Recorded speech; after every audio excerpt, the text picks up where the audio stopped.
Tu éprouves de la gêne et de la peine à engager une conversation avec un inconnu. Tu paniques lorsqu'on te demande de prendre la parole en public. Et même avec tes connaissances, tu hésites à faire part de tes idées. C'est que tu es probablement timide. J'ai beaucoup d'amis qui sont timides et je les ai vus embrasser leur personnalité et vaincre leur timidité. Dans cette vidéo, je vais te montrer exactement comment est-ce que tu peux engager une conversation avec des inconnus en étant timide. Alright.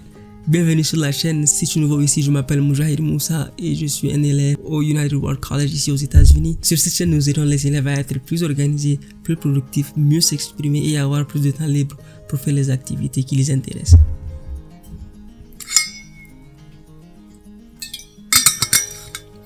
Si ce sont des choses qui t'intéressent, considère le bouton s'abonner. Là, quand tu rencontres les inconnus, la première chose que tu dois savoir, c'est que les gens ne savent pas que tu es timide. C'est-à-dire, les gens ne savent pas qui tu es. Ça, c'est le début déjà. Ils ne savent pas que tu es timide. Donc, le premier conseil que je te donnerai, c'est fake it till you make it. Ça, en anglais, c'est juste une phrase en anglais qui veut dire juste prétends jusqu'à ce que tu sois confortable. Donc, comme ils ne savent pas que tu es timide, juste essaie d'engager une conversation. Sois le premier à leur dire, hey, salut, comment tu vas? Je m'appelle Mohamed Moujahid. Et toi, comment tu t'appelles? Un truc comme ça, donc ils ne vont pas pouvoir, ils ne savent pas que tu es timide, donc ça va déjà. Tu engages juste la conversation, tu t'es présenté, maintenant tu vas les laisser se présenter et engager la conversation. Maintenant, ce que tu fais ensuite, c'est que tu poses une série de questions qui vont faire continuer la conversation. Mais tu vas me dire, Moujahid, plus facile à dire qu'à faire. Quelles sont les questions que je vais poser et qu'est-ce qui va se passer lorsque je vais finir de poser ces questions-là? Eh bien, les questions que tu peux poser, c'est je m'appelle Moujahid, je viens de voilà. Et toi, comment tu t'appelles? Ils te disent là, d'où viens-tu? Tu poses les questions basiques, les questions que tout le monde pose à tout le monde. Qu'est-ce que tu aimes faire? Quel est par exemple ton restaurant préféré? Oh, tu es venu à cette fête. Qui est-ce que tu connais à la fête ou un truc comme ça? Les gens aiment parler d'eux-mêmes, donc cela va te permettre de leur donner la possibilité de le faire. Ils vont parler d'eux-mêmes, tu vas les écouter, parler, et s'il y a quelque chose à dire, tu poses la question ou un truc comme ça, et puis la conversation va aller encore et encore et encore. N'oublie pas de les regarder dans les yeux et de sourire. Mais là, lorsque tu commences à te sentir inconfortable, tu peux regarder à côté, ou ce que je te recommanderais de faire, c'est toujours d'avoir de l'eau à côté, parce que quand tu commences à te sentir inconfortable, tu peux déjà boire un peu d'eau, et cela te permettra d'avoir un peu plus d'énergie et de revenir dans la conversation. Maintenant, pour la deuxième chose, qu'est-ce qui se passe lorsque je manque de questions à poser? Cela va nous amener à la deuxième astuce qu'il faut appliquer. Et dans cette vidéo, cela s'appelle le mirroring. Je t'ai déjà parlé de ça, j'ai déjà un peu évoqué cela dans l'une de mes vidéos précédentes. Si ça t'intéresse, regarde ça va sortir juste là.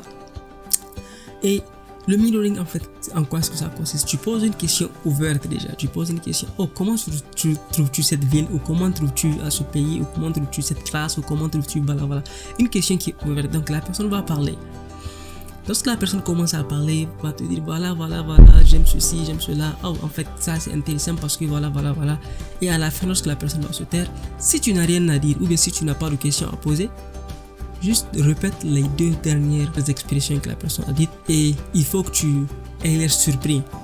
Par exemple, la personne te dit je suis parti à Dubaï pour une compétition de robotique. Et puis tu dis tu es parti à Dubaï? Ou bien tu dis compétition de robotique? Un truc comme ça là. Quand tu dis ça et puis oui, c'était l'année passée, on avait une petite compétition, c'était intéressant, nous avons fait voilà, la personne va continuer à parler.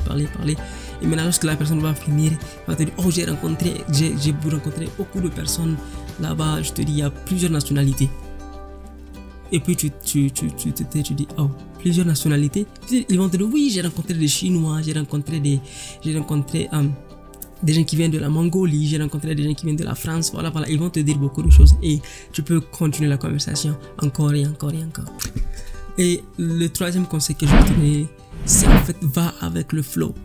Il ne faut pas, si par exemple vous êtes en train de discuter sur un sujet, il ne faut pas directement changer de sujet, c'est-à-dire sans avoir de connexion et un truc comme ça. Ce que tu dois faire en fait, c'est tu vas avec le flow. Si par exemple la personne est en train de parler, je sais pas moi, du voyage ou un truc comme ça, juste va avec le flow. Il faut aussi essayer de matcher l'énergie des personnes. Parce que ce qui arrive, c'est que quand vous n'avez pas la même énergie, si par exemple moi je suis extrêmement excité et si toi tu ne l'es pas, on ne peut pas avoir une conversation qui est intéressante. Ce que tu peux faire, si par exemple moi je suis extrêmement excité et toi tu ne l'es pas, essaye d'être un peu plus excité que d'habitude. Donc cela réduit le gap. Et cela peut aider beaucoup. Et peut-être la personne peut comprendre et aussi réduire un peu son énergie. Et lorsque vous êtes sur la même longueur d'onde, cela peut beaucoup aider dans les conversations parce que vous serez en phase ensemble et vous pouvez faire beaucoup de choses. Vous allez vous comprendre énormément. Donc, ce que je veux te dire, essaie de matcher l'énergie de l'autre personne. Si la personne est excitée, sois excitée. Si la personne est triste, je ne te demande pas d'être triste, mais plutôt essaie de réduire ton énergie. Parle calmement.